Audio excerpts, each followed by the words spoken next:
Hoy, di ba sinabi ko sa inyo, huwag kayong tatambay dito. Ang iingay ninyo eh. Sinis nga kayo.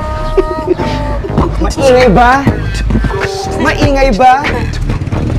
Maingay ba? Yan tuloy, nagising si Lolo. Ubus na nga buhok mo, mainit pa yung ulo. Lumipat na sa kilikili mo yung mga kuto. Kasi amoy gato puti na yung bulbul mo. Kaya umuwi na po kayo sa inyo. O di kaya tara, hatid kita sa sementeryo. Ay, ang walang paggalang sa nakatatanda.